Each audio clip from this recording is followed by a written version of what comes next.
নববধূ ডাক দিয়ে বলেন, স্বামী, আমার কান্নার কারণ এটা না, আপনার দুর্দশার কারণে আমার কান্না না। আমার কান্নার কারণ হলো আমার আব্বা বিয়ের আগে বলেছিলেন আমার স্বামী নাকি আল্লাহওয়ালা, কিন্তু আপনার ঘরে এসে দেখি আপনি তো আল্লাহওয়ালা না, আপনি একজন দুনিয়াদার দেখা যায়। কেমন জানি হয়ে গেল, আমার ঘর ভালো না, ঘরের বেড়া ঠিক নাই, ঘরে খাট পালন উন্নত না, আমার লেপ তোষক ভালো না, তারপরেও আমাকে বলা হচ্ছে আমি নাকি দুনিয়াদার, আমি আল্লাহওয়ালা না। কেমন করে বললা আমি দুনিয়াদার? এমনি একটু বালিশটা সরাইলে এখান থেকে একটা রুটি বেরিয়ে এসেছে। দেখ দেখো স্বামী, বলেন গো রুটিটার কি হাল হাকিকত? দেখ দেখো বিবি, আজকের দিনে আমি 2টা রুটির মালিক ছিলাম। হে বিবি, আমি আজকের দিনে 2টা রুটির মালিক ছিলাম। একটা রুটি আমি সেহরি খেয়েছি, রোজা রেখেছি, আর একটা রুটি আমি ইফতারের জন্য রেখে দিয়েছি। এটাই হলো সেই রুটি। স্ত্রী কয়, কান্নার কারণ তো আমার এখানেই, এই জন্যই তো আমিও কাঁদতে আসি। কেন কাঁদতে আসো? 2টা রুটির মালিক ছিলেন, একটা রুটি সেহরি খাইলেন, আর একটা ইফতারের জন্য রেখে দিয়েছেন। সেহরি কোথায় আর ইফতার কোথায়? সেহরি আর ইফতারের মাঝখানে 12, 13, 14 ঘন্টার ব্যবধান। হে স্বামী, যেই লোক সেহরির সময় এক রুটি খাইয়া আর একটা ইফতারের পরিকল্পনা করে রেখে দেয়, এতে করে তো বোঝা যায় ইফতারের আগে মরবার কোনো প্রস্তুতি আপনার কাছে নাই। تبارك الذي بيده الملك وهو على كل شيء قدير الذي خلق الموت والحياة ليبلوكم أيكم أحسن عملا وهو العزيز الغفور। আল্লাহ রাব্বুল আলামিন মওত এবং হায়াত সৃষ্টি করেছেন, পরীক্ষা করবেন, যাচাই করে দেখবেন কে বেশি সুন্দর আমল করো। হে মুসলমান, আমল যত পরিমাণ সুন্দর বেশি হবে, হাসরের দিন ওজন তত বেশি হবে, আর সুন্দর তত বেশি হবে, ইখলাসের পরিমাণ যত বেশি হবে। আমার আল্লাহ বেশির পরিমাণের দিকে তাকান না, ধন দৌলতের দিকে তাকান না, সুরতির দিকেও তাকান না, রব্বে কারীম কলবের দিকে তাকিয়ে আছেন। ইন্নাল্লাহা লা ইয়ানজুরু ইলা সুওয়ারিকুম ওয়া আমওয়ালিকুম ওয়ালাকিন ইয়ানজুরু ইলা কুলুবিকুম ওয়া আমালিকুম। আল্লাহর নবী বলেন, উম্মত, আল্লাহ তোমাদের সূরত দেখেন না, আল্লাহ তোমাদের সম্পদ দেখেন না, ওয়ালাকিন ইয়ানজুরু ইলা কুলুবিকুম, আল্লাহ তোমাদের কলবের দিকে তাকিয়ে আছেন। লা ইয়ানালাল্লাহু লুহুমুহা ওয়ালা দিমাউহা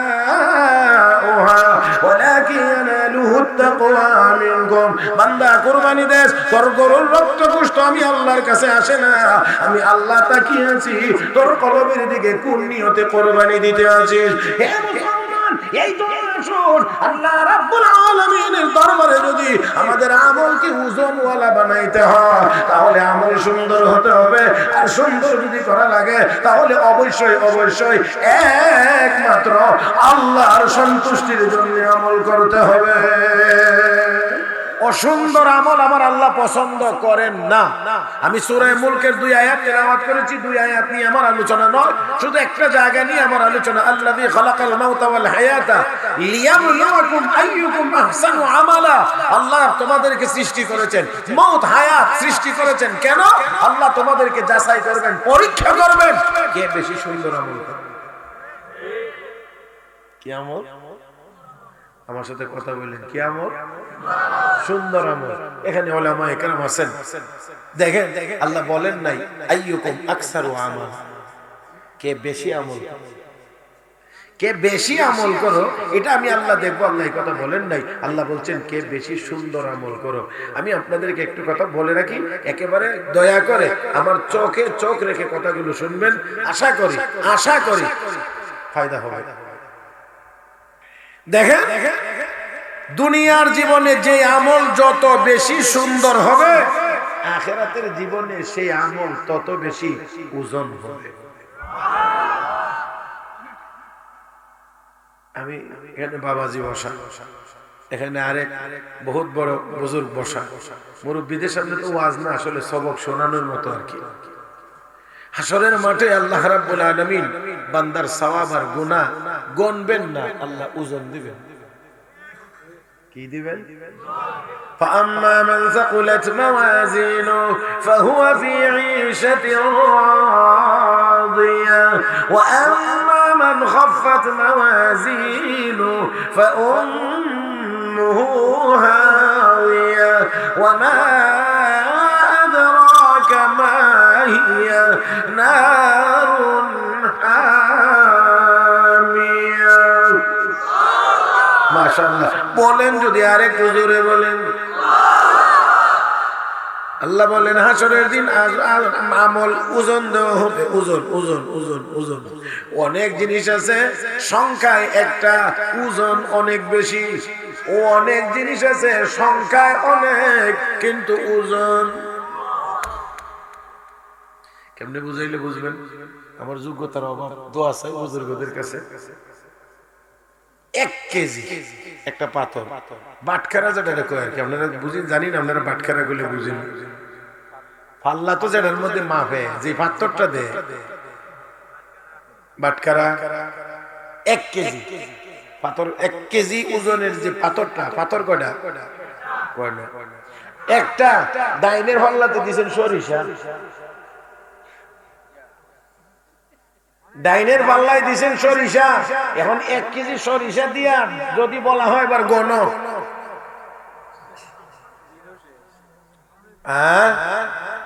মুরব্বী হইলে পারবে না, কারণ চোখে সপ্তাহ দেখতে হইবে। যুবকরে যদি দেওয়া হয় মুরব্বী পারবে না, চোখে দেখবে না এই জন্য, আর জোয়ানে পারবে না মেজাজের কারণে।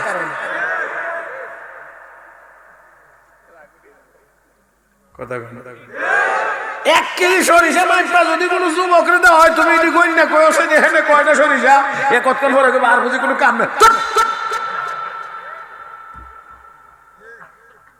তাহলে সরিষার দানা 1 2 3 4 5 6 10 20 100 500 1000 2000 সংখ্যায় গিয়ে দেখা যাবে। কথার কথা বলছি, 5000, একটা কথার কথা 5000। তাহলে 5000-এ মিলে 14, বামের পাল্লায় একটা 14।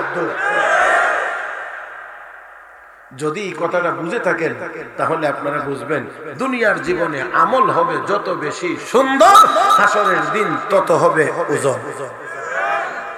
এই জন্য আমার আল্লাহ কয় বেশির দরকার নাই, সুন্দরের দরকার। কথা কয় না, কথা কয় না, বেশির দরকার না, সুন্দরের দরকার। সবে বরাতে গিয়ে 24 রাকাতের দরকার না, সুন্দর করে 4 রাকাতের দরকার। অনেকটি আছে খালি রাকাত বাড়াইতো, পরে কইতো কয় রাকাত পড়ছিলে আমি 24। কেমনে পড়ছে? কই মুরগের বাচ্চা যেমন কি খায়, দানা, তাই না? 24 রাকাত পড়তে গিয়ে সুবহান রাব্বিয়াল আলা তে বাড়ি দায়িত্ব দিয়ে গেছে, কইছে যে তুই ইডি পড়িস, আমি বাড়ি মসজিদে গিয়ে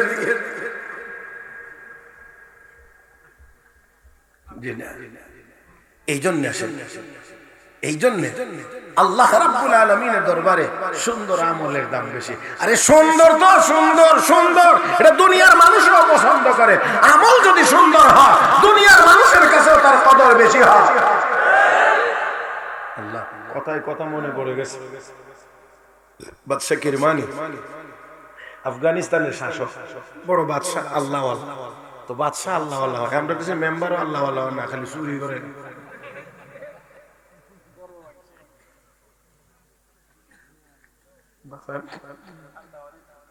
দাওয়াত না দেখ অসুবিধা নেই। সুবহানাল্লাহ, সুবহানাল্লাহ। চুরির যেই চিত্র হন বাইশা উঠতে, আল্লাহ আমার মনে হয় এই দেশের সব এমপি মন্ত্রী বাদ দিয়ে এখন ফেরেশতা নামাইবার দরকার। কারণ যারা এত বিশ্বাস করতাম এরা বলে বস্তা ভরে টেহা লাগতো, আগে তো বান্ডিল দিল, এখন বস্তার বস্তা দেওয়া লাগে। সুবহানাল্লাহ, আল্লাহ মাফ করো, আল্লাহ মাফ করো। আমার দিক, আমার দিক, কষ্ট হইব না তো, রাগটা করবেন না তো। বাদশা আল্লাহ ওয়ালা, আল্লাহ আপনাদের কেমনে কইতাম, বাদশা আলমগীর তিনিও বাদশা, তিনিও শাসক ছিলেন। শত শত উলামায়ে কেরাম রাজধর। আমাদের এক মুরব্বী বুজুর্গ বলছেন সারাদিন আলেম উলামারা ওযু করে টাঙ্কির পানি শেষ হয়, তাহাজ্জুদের আগে আবার টাঙ্কি ভরে। পানি কে দে? তো এক আলেম চিন্তা করে পানিটা কে দে? যে ওই যে রাত্রে একটু দে, একটু দেখি। রাত্র যখন গভীর হয়েছে, সবাই ঘুমাইছে, দেখে বাদশা আলমগীর নিজেই ওই পানির ট্যাঙ্কিটার মধ্যে পানি ভরতেছে। তো আলেমকে বাদশা সালামত, আপনি, আপনাকে কষ্ট করতে হবে না, খেদমত আমি করবো, পানি আমি আনি না দেব। বাদশা কো আনতে তো পারবেন না, আমি যে আনি এটাও কারোর কাছে বলতে পারবো না। আমাকে যে দেখছেন আমি পানি আনি এটাও কাউকে বলতে পারবেন না, কারণ বিশ্ব নবীর দরবারে যখন আসরের মাঠে আমাকে দাঁড়াইতে হবে, নবীর সামনে যখন যাইতে হবে, সুপারিশের আশা, তখন আমার নবী যদি আমাকে বলেন তোর দরবারে তো আমার নায়েবে নবীরা ছিলেন, তাদের কি খেদমত করছিলে, অন্তত তাহাজ্জুদের পানিটা দিতে পারলে বলতে পারবো নবী গো আপনার নায়েবে নবীদের জন্য ওযুর পানি দিছিলেন।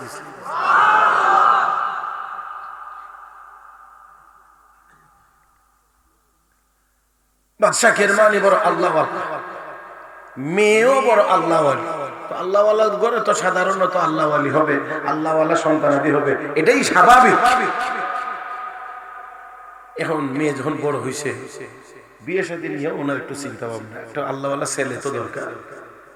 হ্যাঁ, এখন আল্লাহওয়ালা ছেলে কোথায় খুঁজবে, কেমনে খুঁজবে?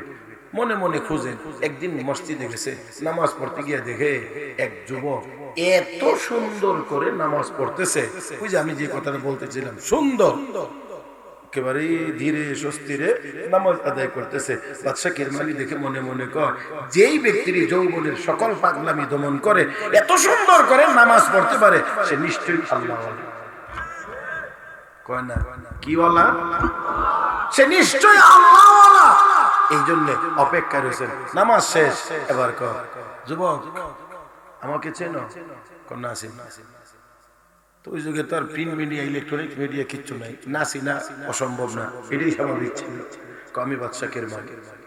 বাদশা কিরমানি বলতে যুবক একটু নিজের গুছায় গেছে, বাদশা তো যুবক তোমার কাছে আমার মেয়েটা বিয়ে দিতে চাই। ওটা না আসমান থেকে জমিনে পড়ছে। কয় আপনি কি বলেন? আমার এই কথা বলে শরম না দিলেও তো পারেন, আমি একটা সাধারণ পরিবারের সন্তান, আর আপনার মেয়ে বাদশার মেয়ে। বাদশা বুঝে গেছেন ছেলে কোন জায়গায় টাচ করছে, টোকা দিচ্ছে। তার মানে হলো বাদশার মেয়ে হলে বাদশাহী মেজাজ, তার চলাফেরার স্টাইল থাকবে ভিন্ন, তেল পাউডার ক্রিম এগুলোর চাহিদা থাকবে কথা না বেশি।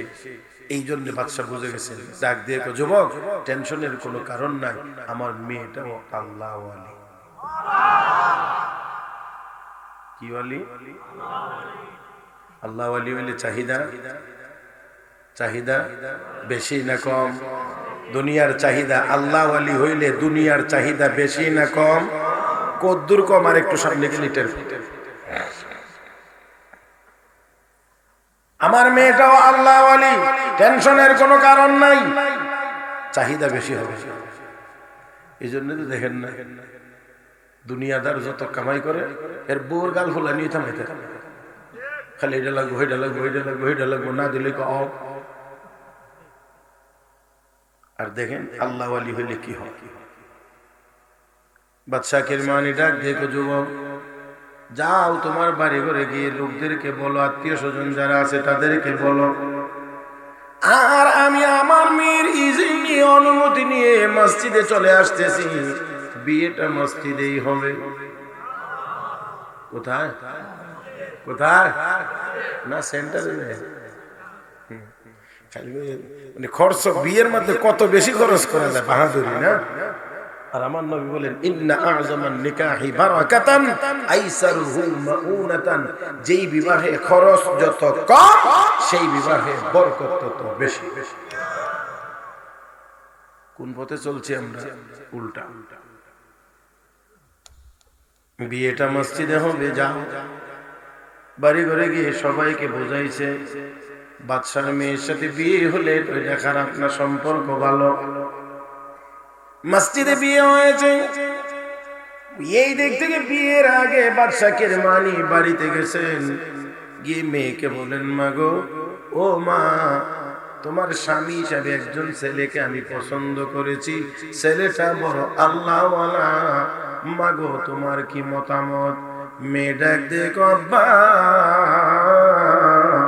যদি আল্লাহওয়ালা হয় তাহলে আমার কোনো আপত্তি নাই। আওয়াজ করে বলেন, কি হইলে আপত্তি নাই? আরেকটু জোরে কান, কি হইলে আপত্তি নাই? এ মুসলমান, দুনিয়াতে এখন মুসলমানের অভাব নাই, কিন্তু আল্লাহওয়ালা মুসলমানের বড় অভাব। যার কারণে 200 কোটি মুসলমান থাকার পরেও আমরা কোথাও মাথা উঁচু করে দাঁড়াইতে পারি না। হে মুসলমান, আমরা তো মুসলমান, আমরা মুসলমান, আমাদের রয়েছে না আল্লাহ। দুনিয়ার কোন কাফের বেঈমানদের তো আল্লাহ নাই। কিন্তু কিন্তু কিন্তু আমরা আল্লাহওয়ালা না হতে পারার কারণে কোথাও মাথা উঁচু করে দাঁড়াইতে পারি না। আর না হয় একটি কথা আমি প্রায় সব সময় বলি, হযরত শাহজালাল মুজাররদ ইয়ামানির আল্লাহু আকবারে যদি গৌর গোবিন্দের দালান ভাঙতে পারে, 200 কোটি মুসলমানের আল্লাহু আকবারের আওয়াজে ইসরাইল নামের জারজ রাষ্ট্রটি পৃথিবীর মানচিত্র থেকে মুছে যাইতে পারে।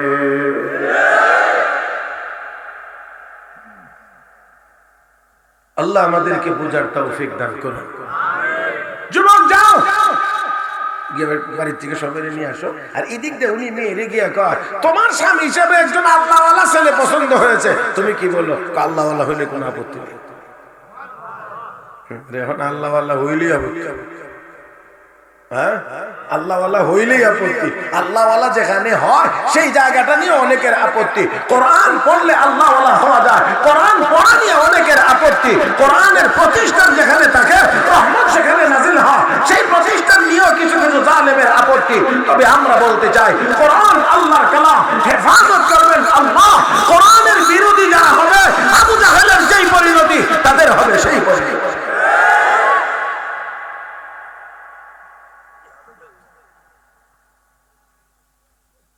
বিয়ে হয়ে গেছে, এবার শ্বশুর মিয়া দামান রেখো, ওরা যাও তোমার রুমটা যে মনে আছে এটা একটু গুছাই গেছে, ঠিকঠাক করো, আমার মেয়ে তোমার এখানে পাঠিয়ে দিচ্ছি। নববধূ বাদশার মেয়ে নতুন স্বামীর ঘরে প্রবেশ করেছে, রুমের ভিতরে গেছে, একটু এদিক ওদিক খেয়াল করে দেখেই কেমন জানি কান্না শুরু করে দিয়েছে। স্বাভাবিকভাবেই যুবক একটু আতঙ্কিত যে আমার স্বাভাবিক অবস্থা দেখে অথবা আমার আর্থিক অবস্থা বেশি ভালো না দেখে মনে হয় বাদশার মেয়ে কাঁদতেছে। এই জন্যে যুবক, তুমি কেন কাঁদো? আমি তো এই বিয়েতে রাজি ছিলাম না, শ্বশুর আব্বাই তো আমাকে বারবার বলে বলে রাজি করাইছেন, আমার আর্থিক দুর্দশা দেখে তুমি এখন কেন কাঁদো? নববধূ ডাক দিয়ে বলেন, স্বামী আমার কান্নার কারণ এটা না, আপনার দুর্দশার কারণে আমার কান্না না, আমার কান্নার কারণ হলো আমার আব্বা বিয়ের আগে বলেছিলেন আমার স্বামী নাকি আল্লাহওয়ালা, কিন্তু আপনার ঘরে এসে দেখি আপনি তো আল্লাহওয়ালা না, আপনি একজন দুনিয়াদার দেখা যায়। কেমন জানি হয়ে গেল, আমার ঘর ভালো না, ঘরের বেড়া ঠিক নাই, ঘরে খাট পালন উন্নত না, আমার লেপ তোষক ভালো না, তারপরও আমাকে বলা হচ্ছে আমি নাকি দুনিয়াদার, আমি আল্লাহওয়ালা না। কেমন করে বললাম, কেমন করে বললাম আমি দুনিয়াদার? এমনি একটু বালিশটা সরাইলেন, সরাইলে এখান থেকে একটা রুটি বেরিয়ে এসেছে। ডাক দিয়ে কো, স্বামী বলেন গো রুটিটার কি হালাকিকত? ডাক দিয়ে কো, বিবি আজকের দিনে আমি 2টা রুটির মালিক ছিলাম। হে বিবি, আমি আজকের দিনে 2টা রুটির মালিক ছিলাম। একটা রুটি আমি সেহরি খেয়েছি, রোজা রেখেছি, আর একটা রুটি আমি ইফতারের জন্য রেখে দিয়েছি। এটাই হলো সেই রুটি। স্ত্রী কয়, কান্নার কারণ তো আমার এখানেই, এই জন্যই তো আমিও কাঁদতে আসি। কেন কাঁদতে আসো? 2টা রুটির মালিক ছিলেন, একটা রুটি সেহরি খাইলেন, আর একটা ইফতারের জন্য রেখে দিয়েছেন। সেহরি কোথায় আর ইফতার কোথায়? সেহরি আর ইফতারের মাঝখানে 12, 13, 14 ঘন্টার ব্যবধান। হে স্বামী, যেই লোক সেহরির সময় এক রুটি খাইয়া আরেকটা ইফতারের পরিকল্পনা করে রেখে দেয়, এতে করে তো বোঝা যায় ইফতারের আগে মরবার কোনো প্রস্তুতি আপনার কাছে নাই। এতে তো বোঝা যায় আপনি ইফতারের আগে মরবার কোনো চিন্তা ভাবনা, তো আপনার প্রস্তুতিও নাই। তাহলে আপনি দুনিয়াদার না, তাহলে কে দুনিয়াদার? এবার একটু চিন্তা করে দেখেন, এবার ওই আল্লাহ ওয়ালি বান্দির বাদশাকের মানির মেয়ের আমল কি পরিমাণ সুন্দর। আর একটু জোরে কান আমার ভাইয়েরা। আমার কথা বলার উদ্দেশ্য ছিল এটা, দুনিয়ার জীবনেও তো আমল যদি সুন্দর হয়, আমল যদি সুন্দর হয়, আল্লাহ রাব্বুল আলামিনের ওই বান্দার মর্যাদা আল্লাহ বাড়ায় দেন। আমার ভাইয়েরা, আমল যদি সুন্দর হয় তাহলে আল্লাহ দুনিয়াতে মানুষের সামনেও মর্যাদা বাড়ায় দেন, পরকালে তো মর্যাদা অবশ্যই আছে। আর আল্লাহর দরবারে সুন্দর আমল ছাড়া কোনো আমল কবুল হয় না। আর একটু ভালো করে বললে ভালো হয়। কি আমল? কি আমল? সুন্দর আমল, সুন্দর আমল, তাই না? আল্লাহ রাব্বুল আলামিনের দরবারে সুন্দর আমল। আল্লাহ হাসরের মাঠে এই জন্য বান্দার সওয়াব আর গুনাহ ওজন দিবেন না, ওজন দিবেন না, আল্লাহ গণবেন না, ওজন দিবেন। ওজনে যার আমলের পরিমাণ, যার নেক আমলের পাল্লা ভারী হবে, আল্লাহ ওই ব্যক্তিকেই জান্নাতের মালিক বানায় দিবেন। আমি আপনাদেরকে নিয়ে একটু বলতে চাই, আমরা কোথায় যাইতে চাই? আওয়াজ করে বলেন, কোথায় যাইতে চাই? এবারে একটা কথা আপনাদের খেদমতে একেবারে খেয়াল করে শুনবেন। আমল কিসের দ্বারা সুন্দর হয়? আমল কিসের দ্বারা সুন্দর হয়? সুন্দর আমল তো আল্লাহর কাছে পছন্দ। কোন কিসের মাধ্যমে আমল সুন্দর হয়? মুহতারাম হাজরিন, যত জিনিসের দ্বারা বান্দার আমল সুন্দর হয়, এর মধ্যে অন্যতম একটা হলো ইখলাসের দ্বারা আমল বেশি সুন্দর হয়। কিসের দ্বারা? আবার আওয়াজ করে সবাই মিলে বলেন, ইখলাসের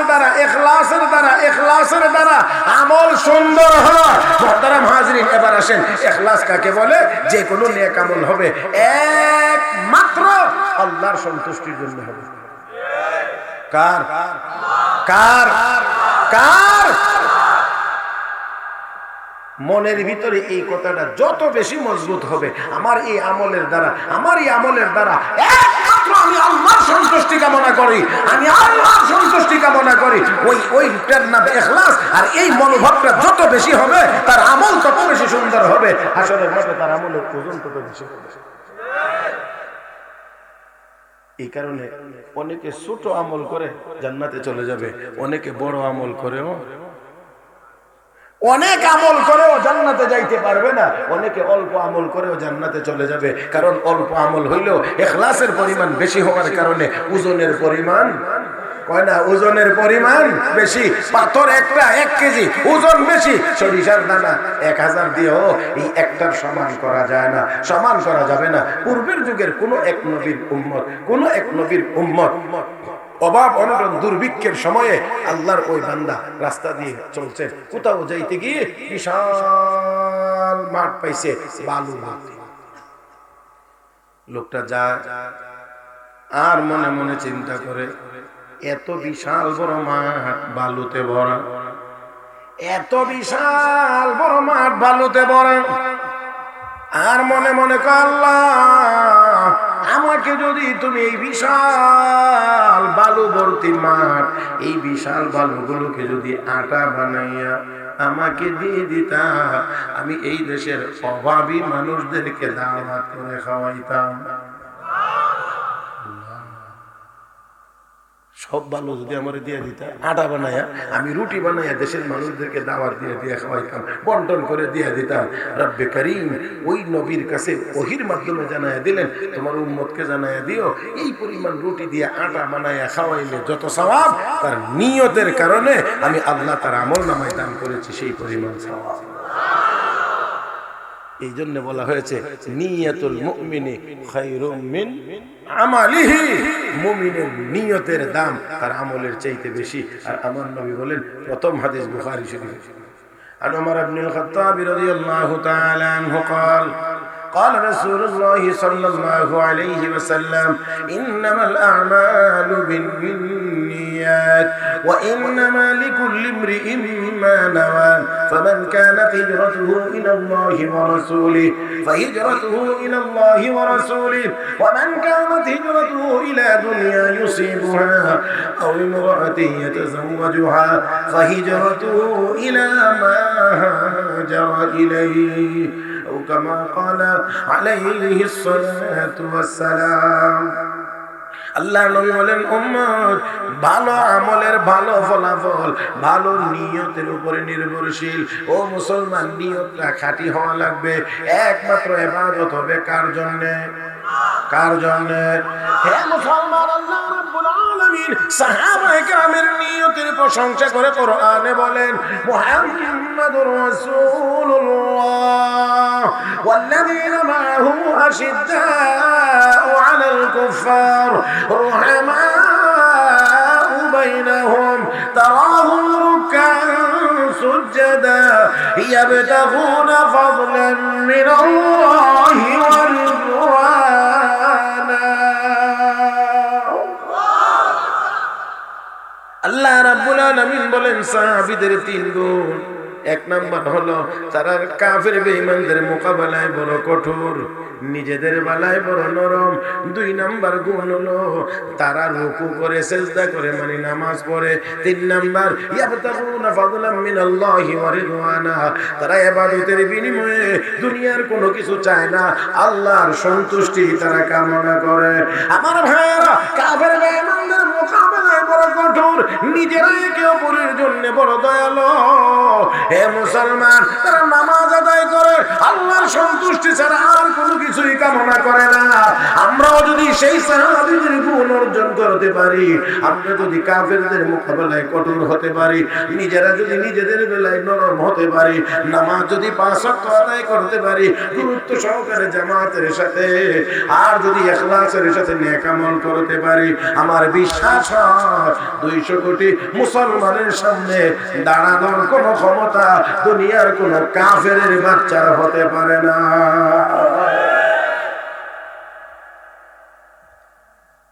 আল্লাহর নবীর সাহাবীদের নিয়ত বড় পাক্কা ছিল, নিয়ত বড় পাক্কা ছিল। তো বলছিলাম যে যদি নিয়তটা ঠিক থাকে, ভালো থাকে, তাহলে অল্প আমলের দ্বারাই নাজাতের ব্যবস্থা হবে। এটা আমার কথা না, নুরানি মক্তবের ছাত্রদেরকে হাদিস পড়ানো হয়, আখলিস দীনাকা ইয়াকফিকাল আমালুল কালিল। তোমার নিয়তকে খাঁটি করো, অল্প আমলেই নাজাতের জন্য যথেষ্ট হইবে। আমার বুখারী শরীফের উস্তাদ, যার জবান থেকে বার বার বার বার শুনেছি, তিনি বলেছেন হযরত বায়েজিদ বুস্তামি রাহমাতুল্লাহ আলাইহি জীবনে 60 বার হজ করেছেন। সুবহানাল্লাহ। কালকে নাস্তার পরে কয়বার? 60 বার। আর বাংলাদেশের একবার করতে গেলে বুড়া হওয়া লাগে, না হইলে হজে যাওয়া হয় না। জোয়ান থাকতে সহজে বাংলাদেশের কেউ সহজে সহজে যাইতেছে, বুড়া হইলে কোনো কামে যখন আর লাগে না তখন কামে হজ আর গিয়ে যখন দেহে 35-40 লাখ মানুষ যা তার শুনি কি তো যাক 60 বার হজ কি পরিমাণ ইবাদত বন্দি করছি। তারপরেও আল্লাহ বুজুর্গরা কিতাবের মধ্যে লিখছেন যে ওলিদের মধ্যে যারা সম্রাট ছিলেন, এই সম্রাটদের মধ্যে একজন হযরত বায়েজিদ বুস্তামি রাহমাতুল্লাহ আলাইহি। আল্লাহু আকবার, আল্লাহু আকবার, আল্লাহু আকবার। তো হযরত বায়েজিদ বুস্তামি রাহমাতুল্লাহ আলাইহির ইন্তেকালের পর আমরা কি কেউ স্বপ্ন দেখছেন? জিজ্ঞেস করেন আল্লাহ আপনার সাথে কেমন ব্যবহার করেছে? দৌড়া বই রয়ে গেছিলাম, ছোট্ট একটা কাজের উসিলা আল্লাহ মাফ করে। এবার যদি বলে ধরা হয়ে রয়ে গেছিলাম, আমরা উভয় কি হজ করেছে? আমরা তো একবার হজ করে আইলে হজে যাইবার আগে তো খালি টাকা প্রাথমিক নিবন্ধন হয়েছে, এরপরই লেখা শুরু হয়েছে কথা মাত্র খালি নিবন্ধন, প্রাথমিক নিবন্ধন যেটা, এটা আল্লাহ রাব্বুল আলামিন জিজ্ঞেস করেন ভাইজি আমার জন্য কি নিয়ে আইছো? আমি চিন্তা করলাম নামাজের কথা বলবো, আল্লাহ যদি কত নামাজ এক রাকাতও কবুল হইছে না। আমি চিন্তা করলাম রোজার কথা বলবো, আল্লাহ যদি একটা রোজাও কবুল হইছে না। আমি চিন্তা করলাম 60 বার হজ করেছি, আল্লাহ যদি একটা হজও কবুল হইছে না, তখন কি হবে? এই জন্য সব চিন্তা ভাবনা করে সর্বশেষ তিনি আল্লাহ আমি তো কোনো আমল করে আসতে পারি নাই, তবে একটা জিনিস নিয়ে আইছি, বলে কি জানা মতে তোমার সাথে কাউকে শরীক করি। তার মানে কি নিয়ে আইছি? মাশাআল্লাহ, একজনে তোমার সাথে কাউকে শরীক করি নাই, মানে কি নিয়ে আইছি? আশহাদু আল্লা ইলাহা ইল্লাল্লাহ ওয়াহদাহু লা শারীকা লাহ, আল্লাহর সাথে আর কারো কোনো শরীক, জোরে কোন শরীক।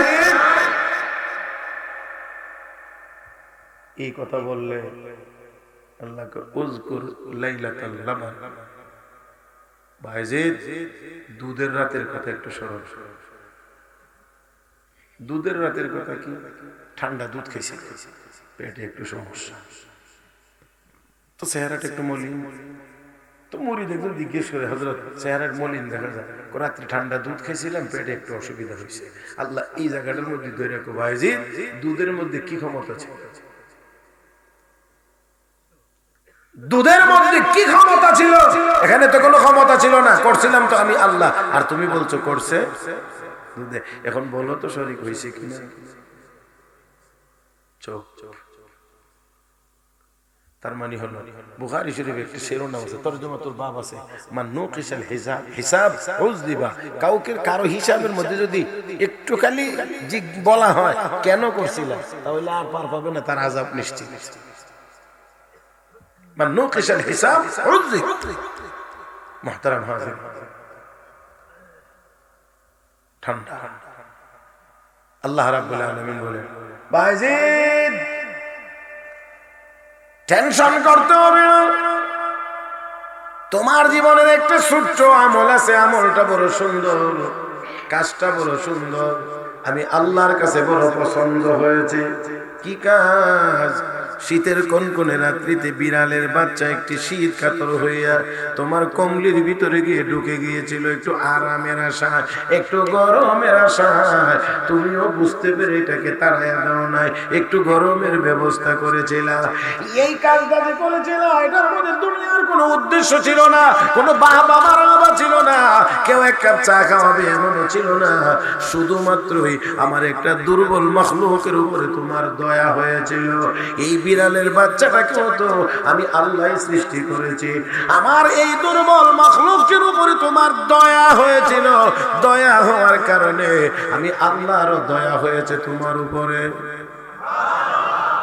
قال رسول الله صلى الله عليه وسلم الراحمون يرحمهم الرحمن ارحموا من في الارض يرحمكم من في السماء। যারা দয়ালু তাদেরকে আল্লাহ দয়া করেন, অতএব জমিনে যারা বসবাস করে তাদের উপরে তোমরা দয়া করো, আসমানওয়ালা তোমাদের উপরে দয়া করবে। আমার ভাইয়ের আল্লাহ রাব্বুল আলামিন বলেন হে ভাইজিদ এই ক্ষুদ্র মাখলুকটির উপর তোমার দয়া হওয়ার কারণে আমি আল্লাহর দয়া হয়েছে তোমার উপরে। যাও ভাইজিদ এই বিড়ালের বাচ্চাটাকে একটু আরাম দেওয়ার কারণে, আমার ক্ষুদ্র মাখলুকটির উপরে দয়া হওয়ার কারণে আমি আল্লাহ দয়া করে তোমাকে মাফ করে দিলাম। আমার ভাইরা, আমার বন্ধুরা, তাই আসুন বলছিলাম আমল সুন্দর হবে কেমন করে? একমাত্র আল্লাহর জন্য যদি করা যায়, একমাত্র আল্লাহর জন্য। আসল নিয়ত করি আমাদের আমল হবে একমাত্র কার জন্য? قل إن صلاتي ونسكي ومحياي ومماتي لله ومماتي لله رب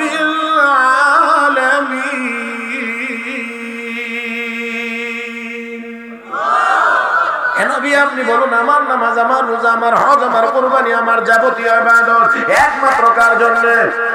আওয়াজ করে বলেন একমাত্র কার জন্য?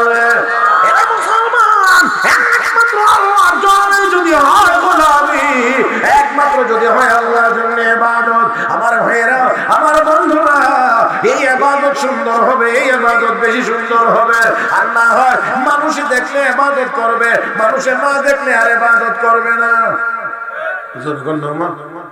যদি আল্লাহর জন্য হয়, আল্লাহর জন্য হয়, তাহলে কেউ দেখুক আর না দেখুক ইবাদত সুন্দর হবে। যদি মানুষকে দেখানোর হয়, তাহলে অবশ্যই অবশ্যই মানুষ দেখলে সুন্দর করবে, যখন দেখবে না তখন আর সুন্দর হবে না। আর মনে রাখতে হবে, মানুষকে দেখানোর জন্য যদি ইবাদত হয়, এই ইবাদতের দ্বারা মানুষের কাছে সম্মানী হওয়া যায় না। আল্লাহর জন্য যদি হয়, তাহলে অবশ্যই অবশ্যই ওই লোকটাকে আমার আল্লাহ দামি বানায়া দেন। হযরত খাজা কুতুবউদ্দিন বখতিয়ার কাকি রহমাতুল্লাহ আলাইহি, হযরত খাজা কুতুবউদ্দিন বখতিয়ার কাকি রহমাতুল্লাহ আলাইহি বহুত বড় বুজুর্গ। হযরত খাজা মুঈনুদ্দিন চিশতি আজমিরি রহমাতুল্লাহ আলাইহি খলিফা ছিলেন। হযরত খাজা মুঈনুদ্দিন চিশতি আজমিরি রহমাতুল্লাহ আলাইহি খলিফা হযরত খাজা কুতুবউদ্দিন বখতিয়ার কাকি রহমাতুল্লাহ, ওনার ইন্তেকালের সময়ে উনি বললেন, আমার জানাজার ইমামতি করবে এমন ব্যক্তি যার মধ্যে 4টা আমল আছে। কথা কয় না, দিয়ে আসতে কর, ঠান্ডা হয়ে গেছেন নাকি? 4টা আমল আছে। 1 নাম্বার জীবনে সাবালক হওয়ার পরে, সাবালক হওয়ার পরে কোনোদিন আসরের 4 রাকাত সুন্নাত ছুটে না, খুব সহজ। 2 নাম্বার, সাবালক হওয়ার পরে যে ব্যক্তি কোনোদিন তাকবীরে উলা ছাড়ে নাই, তাকবীরে উলা কোনোদিন ছোটে নাই। 2। 3 নাম্বার হলো যে ব্যক্তি সাবালক হওয়ার পরে কোনোদিন তাহাজ্জুদ কাজা করেন নাই, এমন ব্যক্তি। 4 নাম্বার হলো যেই ব্যক্তি জীবনে সাবালক হওয়ার পরে কোনো বেগানা মহিলাকে ইচ্ছাকৃতভাবে দেখেন নাই। কয়টা গুণ? সহজ না একবারে? এই 4 গুণ যার মধ্যে থাকবে, সে আমার জানাজার ইমামতি করবে, সে আমার জানাজার ইমামতি করবে। এবার তো ওনার ইন্তেকালের পরে ঘোষণা হয়েছে, ইমাম জানাজা পড়াইতে হইলে এরকম ইমাম লাগবে। এখন এফারেও নাই, ওফারেও না, কোথাও নাই, ইমাম নাই। এই যোগ্যতাওয়ালা ইমাম পাওয়া যায় না। লাশ নিয়ে অপেক্ষা, লাশ নিয়ে অপেক্ষা, লাশ নিয়ে অপেক্ষা। একেবারে আসরের নামাজের পর হয়ে গিয়েছে, মাকরু ওয়াক্ত চলে আসতেছে। এমন সময় এক আল্লাহর বান্দা এসে বলতে আছেন, কাতা সোজা করো, জানাজা হবে। কাতা সোজা করো, জানাজা হবে। সবাইকে জানাজার জন্যই তো অপেক্ষা করতেছি, তবে আপনার মধ্যে কোয়ালিটি আছে আগে হেডা করো। আল্লাহর বান্দা বলতে আছে বলেই তো ইমামতের জন্য দাঁড়াইছি। আমার ভাইয়েরা, যারা আছে বলেই তো ইমামতির জন্য দাঁড়িয়েছি। নামাজ পড়াইলেন, জানাজা পড়াইলেন। যিনি পড়িয়েছিলেন তিনি ভারতবর্ষের একজন শাসক ছিলেন, সুলতান শামসুদ্দিন আলতামাস রহমাতুল্লাহি আলাইহি। জানাজার ইমামতি করলেন। আমার বন্ধুরা, জানাজার জন্য, ইমামতির জন্য এত কঠিন শর্ত লাগানোর কথা না, তিনি কেন লাগাইলেন দেখেন। এবার আল্লাহর বান্দা জানাজার ইমামতি করে নামাজ পড়াইয়া এবার গিয়ে লাশের সামনে দাঁড়াইছেন। বুজুর্গের লাশের সামনে দাঁড়াইয়া ডাক দিয়ে, গো আল্লাহর ওলি, এতদিন পর্যন্ত আমি এই 4 গুণে গুণান্বিত ছিলাম, এই 4 আমল আমি করতাম, দুনিয়ার কেউ জানতো না, একমাত্র আমার আল্লাহ জানতেন। চিৎকার মেরে বলো আল্লাহু আকবার। যেই লোকটা সারা জীবনে সাবালক হওয়ার পরে কোনোদিন তাহাজ্জুদ ছাড়ে নাই, তাকবীরে উলা ছুটে নাই, আসরের 4 রাকাত সুন্নাত ছুটে নাই, কোনোদিন কোনো বেগানা মহিলা দেখেন নাই, অথচ দুনিয়ার কেউ জানেন না, একমাত্র কে জানেন? সুবহানাল্লাহ। 2-4 রাকাত নফল নামাজ পড়তে পারলে ইমামের চাকরি খায়। জানি এটি করলে কষ্ট হয়ে যাবে, এই জন্য আমি সেই দিকে আজকে, অন্তত এই মুহূর্তে রাত্র অনেক হয়ে গেছে, এই জন্য আমি আর সেই দিকে আজকে যাব না। আজকে আপনাদেরকে একটা সুন্দর মনোভাবের উপরে রাখার চেষ্টা আমি করব। মুহতারাম হাজরিন, এত এত এত বড় গুণে গুণান্বিত, এত বড় নেক আমল এতদিন যাবত চলছে, অথচ দুনিয়ার কেউ জানে না। সামনে দাঁড়ায় গিয়ে ও আল্লাহর ওলি, এই আমলগুলো আমার মধ্যে ছিল, দুনিয়ার কেউ জানতো না, একমাত্র আমি জানতাম আর আল্লাহ জানতেন। কিন্তু আজকে জানাজার জন্য এমন শর্ত লাগায় দিয়ে গেছেন যে এখন আর কাউকে খুঁজে পাওয়া যায় না। আপনার জানাজার ইমামতি করতে গিয়ে আমার এতদিনের গোপন আমলের সংবাদ দুনিয়ার মানুষকে জানাইতে হয়েছে। ও মুসলমান, আসল কথা হলো এই আল্লাহর বান্দার জবান দিয়া এই শর্তগুলো বের করে উনি যে নেককার দুনিয়ার কেউ জানে না, আমার আল্লাহ জানানোর ব্যবস্থা করে দিয়েছে। কারণ উনি যে এত বড় বুজুর্গ, এত বড় নেক আমলওয়ালা, এটা তো দুনিয়ার কেউ জানে না, একমাত্র কে জানেন? এই জন্য মরার সময় শাইখের জবান দিয়া এই শর্তগুলোর কথা বের করে দিয়ে একদিক দিয়ে উনি বুঝাই দিলেন ওনাকে উনি কত বড় আল্লাহর ওলি, আর জানাজা যিনি পড়াবেন তারাও প্রমাণ হয়ে যাবে ওই ব্যক্তি কত বড় আল্লাহর ওলি। মুহতারাম হাজরিন, তাহলে আজকে এখান থেকে আমাদের নিয়ত হবে আমরা আমল বেশি করব না সুন্দর করব? মাশাআল্লাহ, মাশাআল্লাহ, মাশাআল্লাহ। আওয়াজ করে আরেকবার বলবেন কি, আমল শুধু বেশি করব না সুন্দর করব? আল্লাহ আমাদেরকে সুন্দর আমল করার তৌফিক দান করুন। দেখেন বিশ্ব নবী রাহমাতুল্লিল আলামিন শেষ রাতে উঠছেন, উঠা কয়েকটু দেখেছেন আবু বকরের বাড়ি একটু ঘুরে, তো হযরত আবু বকরের বাড়িতে গেছে, শুনে হযরত আবু বকর আস্তে আস্তে কেরাত পড়তেছে শেষ রাতের নামাজে। আস্তে আস্তে আল্লাহ রাসূল খোঁজ নিতে গেছে, দেখি তো আবু বকর কি করে, আস্তে আস্তে সুন্দর তেলাওয়াত করতেছে, নামাজ পড়তেছে। হযরত উমরের বাড়ির দিকে রওনা করছে। ওরে আল্লাহ, সীমানা যাই তুই সকাল যায়। আলহামদুলিল্লাহি রাব্বিল আলামিন আর রহমানির রহিম, দূর তুই শোনা তো দুজনের দিকে নবী আসছে। সকালবেলা কো আবু বকর তোমার ঘরের দরজায় গেছিলাম আজকে শেষ রাতে, গিয়ে দেখি খুব মৃদু কণ্ঠে ছোট আওয়াজে কোরআন তেলাওয়াত করতেছো। হ্যাঁ ওমর, তোমার বাড়ির সীমানা যেবার আগে শোনা যায়, তুমি দূর থেকে শোনা যায় জোরে জোরে কোরআন তেলাওয়াত করতেছো, ব্যাপার কি? এত জোরে কেন? আবু বকর তুমি এত আস্তে কেন? হুজুর আমি যে আল্লাহর শুনলাম, আল্লাহ তো আস্তে বললেও শুনে, আর আমাকে দিয়ে আমার তেলাওয়াত আর নামাজের কারণে কারো কোনো কষ্ট হবে না। ওমর তুমি এত জোরে জোরে কেন? হুজুর তাহাজ্জুদ আমি একলাই পড়ি, আর কেউ পড়তো না, এজন্য জোরে জোরে পড়ি যাতে তেলাওয়াত শুনে ঘুম ভাঙে, হেরা ওদের তাহাজ্জুদ পড়তে।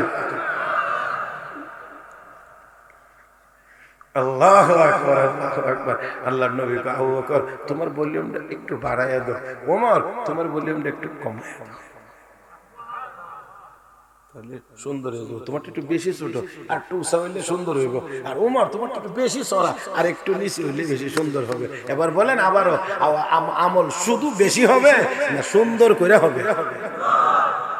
আল্লাহ, অসুন্দর হইলে বহুত বড় আমল করেও জান্নাতে যাওয়া যাবে না, সময় নেই। তবে একটা হাদিস তেলাওয়াত করে শোনাইলাম, তরজমা করতে পারতাম না, ব্যাখ্যাও করতে পারতাম না, লম্বা হাদিস, মুসলিম শরীফের হাদিস।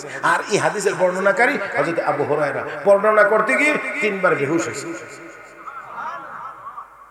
আমরা তো ওয়াজও আই তামশাল, আরো আমরা মাঝে মাঝে 2-1 যেই তামশাল আয়ে ওয়াজ, আমরা বিবারি আরো আছে,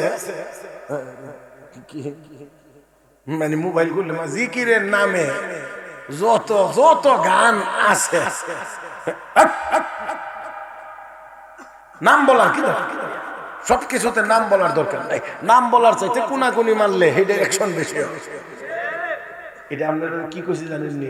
এটা বাংলা কইছি, আর কিতাবের ভাষা হলো উলামায়ে কেরাম আমার দিকে চাইতে আল কিনায়াতু আবলাগু মিনাস সারিহ।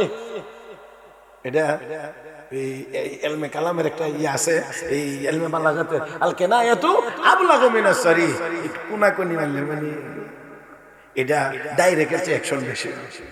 কথা বুঝেন না, খালি জলে উত্তরও দিতে, কথা বুঝেন না, বলতেছি ওনারে হেও বুঝতেছে কিন্তু উত্তর ডাইরেক্ট যদি কয় মিয়া তুমি না হ্যাঁ আমি কে কইছে কথা কয়, আর যদি হেমনে মারে তাহলে খালি সইতে হয়, জবাব দিতে হয়।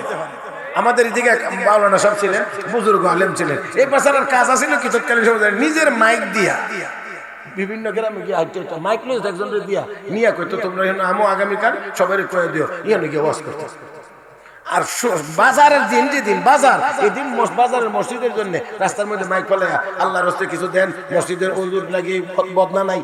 আপনারা কি গুণ বদনা নিয়ে বদনা নাই, এই সময় কল চেপে উজু করতো, বদনা নাই, শাড়ি নাই, এটা নাই, আপনারা 200 টাকা দিয়ে দেন। একদিন এক বেটা গিয়া হুজুর আপনি যে প্রত্যেক বাজারে বাজারে এমনি কালেকশন করেন, টাকা ওঠান, মানুষ তো খারাপ হুজুর আজ পর্যন্ত আমার কাছে কেউ খারাপ কইছে না, তুই ফইলা কইছ মনে তুই খারাপ করিস।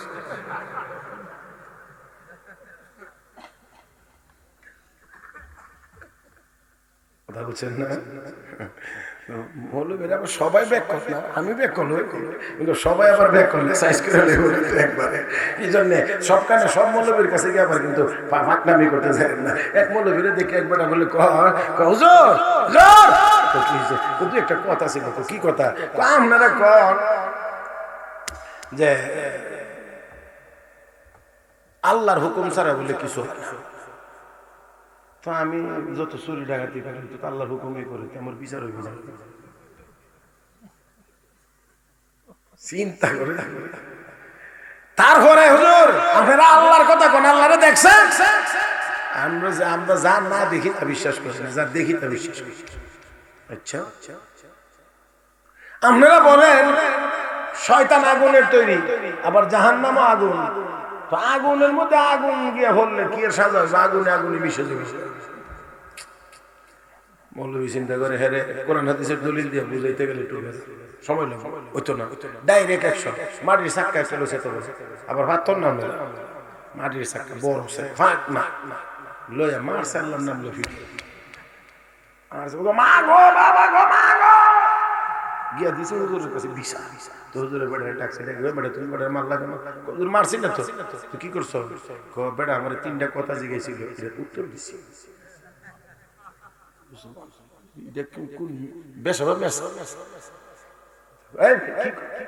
বুঝায় তো হুজুর বেটা আমার জিজ্ঞাসিল, যা দেখে না বিশ্বাস করে। তো আপনার মামলা হয়েছে কেন আমার বিরুদ্ধে? বেটা মারছো, মারছি কি হয়েছে? বেটা ব্যথা হয়েছে। তো কোন না একটু ব্যথাটা দেখাই দিতে। কথা বুঝছেন? কোন না একটু ব্যথাটা দেখাই দিতে, দেখানো যায় কথা না, ব্যথা দেখানো যায়, অনুভব করা যায়। অনুভব করলে যদি বোঝা যায় যে ব্যথা আছে, আমার ভাইয়েরা পৃথিবীর যে কোনো প্রান্তে যে কোনো জায়গায় যে কোনো সময় আপনি তাকাইবেন তো আমার আল্লাহকে অনুভব করা যায়। 2 নাম্বার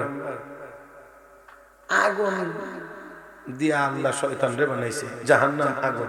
শাস্তি বলে কেমনে হইব? তো মানুষও তো মাটির তৈরি, আমি তো তার মাটি দিয়েই মারছি, ব্যথা হইল কেন? কথা কয় না। মাটির তৈরি মানুষ, মাটি দিয়ে আঘাত করছি, ব্যথা পাইল কেন? মাটির মানুষরা মাটি দিয়ে আঘাত করলে যদি ব্যথা পায়, তো শয়তান আগুনের তৈরি হইলেও জাহান্নামের আগুনে গেলে ব্যথা হইব। 3 নাম্বার ওনার কথা হইছে যা কিছু হয় সব আল্লাহর হুকুমে হয়, চুরি ডাকাতি যা করে সব আল্লাহর হুকুমে করে, সাজা হবে কেন? মাননীয় আদালত, আমিও এই মুহূর্তে কিছুক্ষণের জন্য একমত, তা আমিও যে পাথর মাটির চাক্কা দিয়ে তারে মারছি, এটাও তো আল্লাহর হুকুমেই মারছি, তো আমার বিরুদ্ধে মামলা হবে কেন?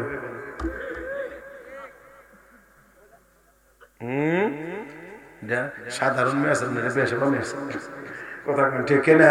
হ্যাঁ এরকম আছে, এখন অনেক আছে এরকম এরকম এরকম দেখলে গেলে অনেকে দেখলে হুজুর আপনারা ব্যস্ত একটু দেরি হইব, আমরা তাড়াতাড়ি জানবো কেন কেমনে?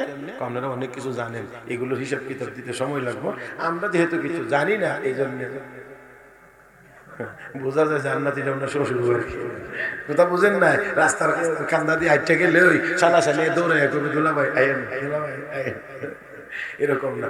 আমি একদিন বললাম যে ঠিক আছে আপনি জান্নাতে আগে গেলে কোনো আপত্তি নাই, কারণ আপনি আগে গেলেও আপনি আমার জান্নাত তো দখল করতে পারবেন না, কারণ দখল দুনিয়াতে চলে, পরকালে চলে না, আপনি তো দখল করতে পারবেন না, তো আপনি আগে গেলে আমার অসুবিধা নেই, তবে আগে যে যাইবেন গিয়া আপনার সূত্রটা কি সূত্র হইলো আমরা কিছু জানি না। আচ্ছা ঠিক আছে, আল্লাহ যদি জিজ্ঞেস করে এই সুরত আলী জানলে না কেন আগে এটার হিসাব, মানলে না কেন এটা পরে, জানা হতো ফরজ, তালাবুল ইলমি ফরিদাতুন আলা কুল্লি মুসলিম সমস্ত মুসলমানের জন্য দ্বীনের কাজ করা যায়, এতটুকু ইলম অর্জন করা ফরজ। তো আল্লাহ যদি জিজ্ঞেস করে তুই কেন ইলম অর্জন করলেন না আগে এটার জন্য, তখন কি হবে?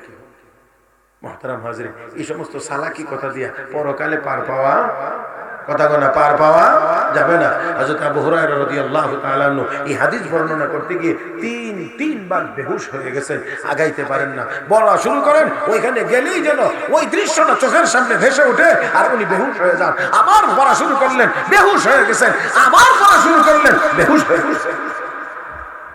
عن ابي هريره رضي الله تعالى عنه قال قال رسول الله صلى الله عليه وسلم ان اول الناس يقضى عليه يوم القيامه رجل استشهد فاتي به فعرفه نعمه فعرفها قال فما عملت فيها قال قاتلت فيك حتى استشهدت قال كذبت ولكنك قاتلت لان يقال هو جريء فقد قيل ثم امر به فسحب على وجهه حتى القي في النار ورجل تعلم العلم وعلمه وقرأ القرآن فأتي به فعرفه نعمه فعرفها قال فما عملت فيها قال تعلمت العلم وعلمته وقرأت فيك القرآن قال كذبت ولكنك تعلمت العلم ليقال هو عالم وقرأت القرآن ليقال هو قارئ فقد قيل ثم أمر به فسحب على وجهه حتى ألقي في النار ورجل وسع الله عليه وأعطاه من أصناف المال كله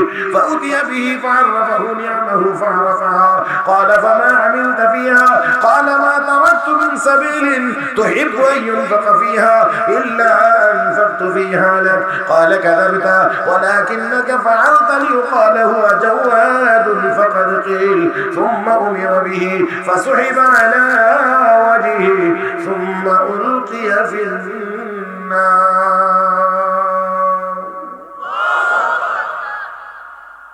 এই হলো দীর্ঘ হাদিস।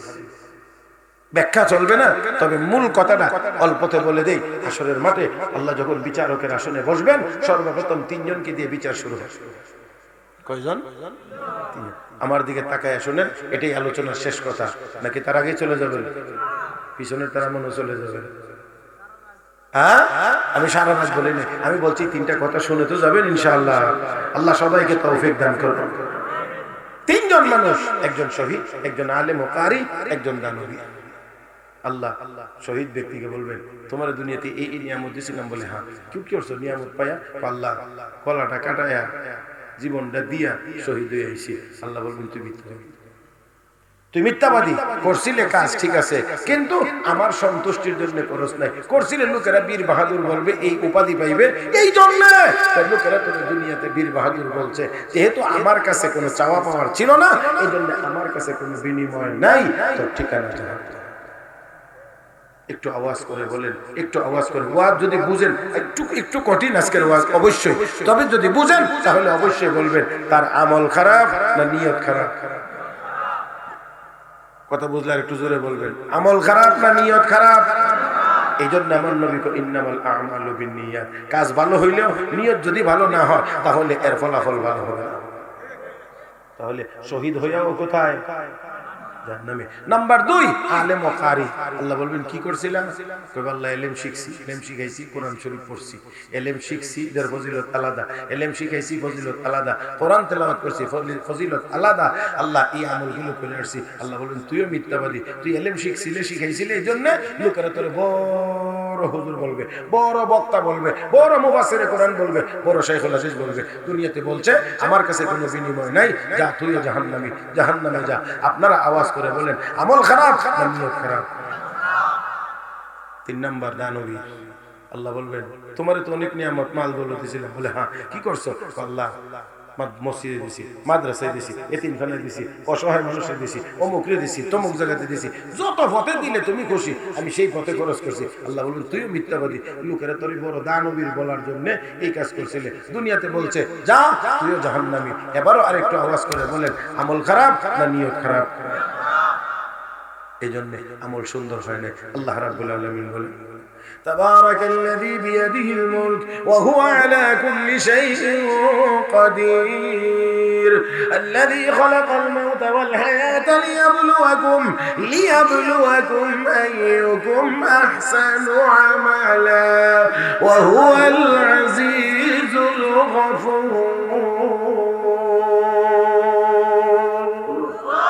আল্লাহ রাব্বুল আলামিন মওত এবং হায়াত সৃষ্টি করেছেন পরীক্ষা করবেন যাচাই করে দেখবেন কে বেশি সুন্দর আমল করো হে মুসলমান আমল যত পরিমাণ সুন্দর বেশি হবে হাসরের দিন ওজন তত বেশি হবে আর সুন্দর তত বেশি হবে ইখলাসের পরিমাণ যত বেশি হবে আমার আল্লাহ বেশির পরিমাণের দিকে তাকান না ধন দৌলতের দিকে তাকান না সুরতের দিকেও তাকান না রব্বে কারীম কলবের দিকে তাকিয়ে আছেন ইন্নাল্লাহা লা ইয়ানজুরু ইলা সুওয়ারিকুম ওয়া আমওয়ালিকুম ওয়ালাকিন ইয়ানজুরু ইলা কুলুবিকুম ওয়া আমালিকুম আল্লাহ নবী বলেন উম্মত আল্লাহ তোমাদের সূরত দেখেন না আল্লাহ তোমাদের সম্পদ দেখেন না ওয়ালাকিন ইয়ানজুরু ইলা কুলুবিকুম আল্লাহ তোমাদের কলবের দিকে তাকিয়ে আছেন লা ইয়ানালাল্লাহু লুহুমুহা ওয়ালা দিমাউহা ওয়ালাকিন ইয়ানালুহু আত-তাকওয়া মিনকুম বান্দা কুরবানি দেস তোর গরুর রক্ত গোশত আমি আল্লাহর কাছে আসে না